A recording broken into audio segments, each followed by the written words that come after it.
মানুষের সহজাত সংস্কারগুলোকে ঋষিরা 10 ভাগে ভাগ করেছেন। দশবিধ সংস্কার। আর্য আচার কেন জানিস? জন্মগত সংস্কারে তোষণ পোষণ অতিই মানিস। শ্রী শ্রী ঠাকুর অনুকূলচন্দ্রের বাণী। যে দশবিধ সংস্কার আর্য আচার কেন জানিস? জন্মগত সংস্কারে তোষণ পোষণ অতিই মানিস। এই দশবিধ সংস্কারটা কি? অর্থাৎ 10টা সংস্কার: গর্ভাধান, পুংসেবন, সীমান্তয়ন, জাতকর্ম, নামকরণ, নিষ্ক্রমণ, অন্নপ্রাশন, চূড়াকরণ, উপনয়ন, বিবাহ। এই 10টা সংস্কারই হচ্ছে দশবিধ সংস্কার। প্রথমেই গর্ভাধান। শ্রী শ্রী ঠাকুর কি বলেছেন? ঠাকুরের কথাগুলোই বলার চেষ্টা করছি। এই সংস্কারের অর্থ গর্ভে সন্তান ধারণ করা। গর্ভের সন্তান ভালো মন্দ নির্ভর করে সুবিবাহ দম্পতির পরস্পরের প্রীতিপূর্ণ ব্যবহারের উপর। একটা দেবতাকে আহ্বান করতে হলে মা বাবাকে তাদের শরীর মন তৈরি করতে হয়।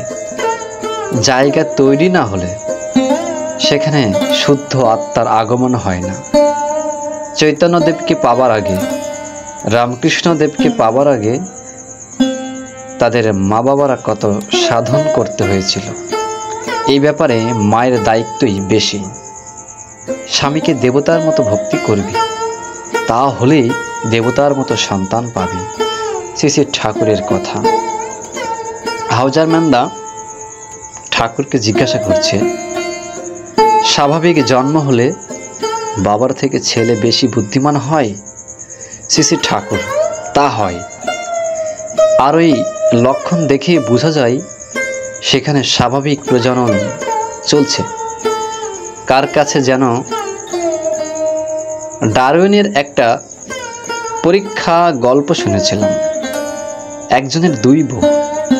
এক বউয়ের ছেলেপিলে সাধু আর এক বউয়ের ছেলেপিলে মাতাল, জোচ্চোর, ঠিক সমান, ইকুয়াল স্পিরিট।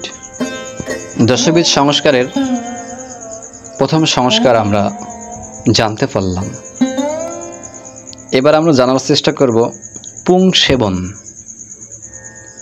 এই যে পুং শুয়েতে অনেন, অর্থাৎ যাহাতে উত্তম পুত্র সন্তান লাভ করা যেতে পারে। পুত্র সন্তান বংশের ধারা বজায় রাখে, তাই পুত্র সন্তান প্রত্যেক দম্পতি কামনা করে। অনেক দম্পতি পুত্র সন্তান হতে বঞ্চিত হয়। পুত্র সন্তান যাতে হতে পারে সে ব্যাপারে যে সংস্কারগুলো করা, এটাই হচ্ছে মূলত পুং সেবন। পুং সেবন শব্দের অর্থই হচ্ছে পুং শুয়েতে অনেন, অর্থাৎ যাহাতে উত্তম পুত্র সন্তান লাভ করা যেতে পারে। সীমান্তয়ন। স্ত্রী গর্ভধারণের পর 6 বা 8 মাসের মধ্যে এই সংস্কার করা হয়। সীমান্ত মানে সিথি ঊর্ধ্বে নেওয়া বা তুলে দেওয়া।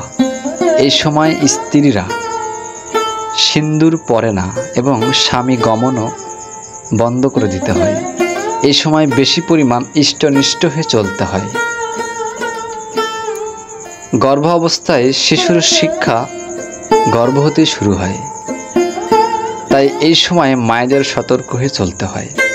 সহজপাচ্য পুষ্টিকর খাদ্য গ্রহণ করতে হয়। গর্ভের সন্তান বড় হতে থাকে, সঙ্গত কারণে শরীরে খাদ্যর চাহিদা বাড়তে থাকে, তাই এই সময় সাধভক্ষণ অনুষ্ঠান করা হয়। মায়ের চাহিদা অনুযায়ী খাদ্য দিতে হয়। এই সময় শরীরের অবস্থা বুঝে পরিশ্রম করতে হবে। গর্ভ অবস্থার শিশু স্মৃতি ধরে রাখা নির্ভর করে সুবিবাহ স্বামী স্ত্রীর শুভ মিলনের বিধি মেনে চলার উপর। শ্রী শ্রী ঠাকুর যখন ছোটকালে দীক্ষা গ্রহণ করলেন, বীজ নাম পাওয়ার পর বালক অনুকূল বলল, এ নাম তো আমি মায়ের গর্ভে হতে করতাম। তার মা মনমোহিনী দেবী এই নাম নিরন্তর করতেন। বিধায় গর্ভাবস্থার শিশু অনুকূলচন্দ্রও ওই নাম উচ্চারণ করত। এটি হচ্ছে মধ্য কথা, যে সীমান্তয়ন। তারপরে জাতকর্ম। সন্তান ভূমিষ্ঠ হওয়ার পর এই সংস্কার করণীয়। সন্তান ভূমিষ্ঠ হওয়ার পর এই সংস্কারটা করতে হয়। এই সংস্কারের কাজ হলো, সন্তান ভূমিষ্ঠ হলে পিতা প্রথমে ঘি, মধু ও স্বর্ণ, এই তিনটা সংযোগে নবজাতকের জিহ্বায় লাগাবে। এই দ্রব্যগুলোর ব্যবহারের কারণটা হচ্ছে, যেমন স্বর্ণে হচ্ছে আয়ু বৃদ্ধি করে, প্রস্রাব পরিষ্কার ও রক্তের ঊর্ধ্বগতি রোধ করে। ঘি দ্বারা জীবনী শক্তি বৃদ্ধি ও বাহ্যিক পরিষ্কার, আর মধু দ্বারা পিত্তকোষের ক্রিয়া বর্ধিত, মুখের লালা ও কফ নিয়ন্ত্রণ করে। এই জাতকর্ম পিতাই করে। এটা সন্তান ভূমিষ্ঠ হওয়ার পরে তিনটা জিনিসের প্রয়োজন হয়, ঘি, মধু ও স্বর্ণ। তারপরে নামকরণ। নবজাতকের 1 বছরের মধ্যে শাস্ত্র মতে এই সংস্কার করা হয়। অর্থ সঙ্গতি রেখে পিতৃপুরুষের নামের সাথে যোগ থাকে এমনভাবে নাম রাখাই বিধি। কেষ্টদা ঠাকুরকে জিজ্ঞাসা করছে, সন্তানের নাম রাখতে হলে আপনি 4 থেকে 5 পুরুষের নাম চান কেন? শ্রী ঠাকুর, মিলাইয়া দেখি ওই 4 পুরুষের নামের মধ্যে একটা সার্থক সঙ্গতি খুঁজে তাই দিই। সুশীলা মা ঠাকুরকে বলছে, মেয়েদের নামকরণের বেলায় তার পূর্ববর্তী পুরুষের নাম জিজ্ঞাসা করে না কেন? শ্রী ঠাকুর, ছেলের বেলায় লাগে, কারণ তার ভেতর দিয়ে তার বংশ রক্ষা হবে কিনা। আর মেয়ে তো পরের ঘরের জন্য, সে বাবার বংশ রক্ষা করে না। এটা গেল নামকরণ। এবার যে নিষ্ক্রমণ, নির প্লাস ক্রমণ, অর্থাৎ নিষ্ক্রমণ অর্থ বহির্গমন। জাতককে 4র্থ মাসে গৃহ হতে বাহিরের আবহাওয়ায় নেওয়া হয়। জাতকের শারীরিক অবস্থা বুঝে সূতিকা গৃহ হতে বাসগৃহ তৎপর পারিপার্শ্বিক জলবায়ুতে আনা হয়। সাধারণ মানুষও ঋতু পরিবর্তন হলে শরীরের উপর প্রতিক্রিয়া দেখা দেয়, অনেক সময় অসুস্থ হতে পারে।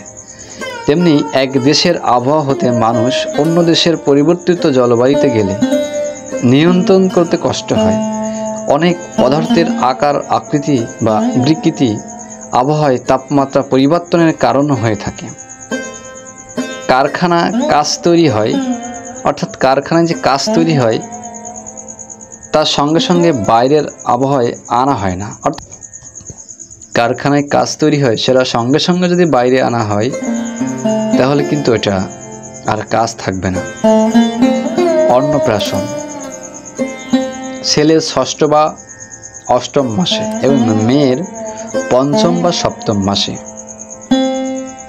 দেশাচার অনুযায়ী এই সংস্কার করা হয়। মিষ্টান্ন তৈরি করে তা ঠাকুর দেবতাকে নৈবেদ্য হিসেবে ভোগ দিয়ে ওই প্রসাদ ব্রাহ্মণের মাধ্যমে জাতকের মুখে প্রথম প্রদান করা হয়। পর্যায়ক্রমে পিতা, মাতা, গুরুজনেরা প্রসাদ দেয় জাতকের মুখে। এটি হচ্ছে অন্নপ্রাশন। এবার হচ্ছে চূড়াকরণ। চূড়া মানে প্রেরণ করা, গুরুর কাছে পাঠানো হয়।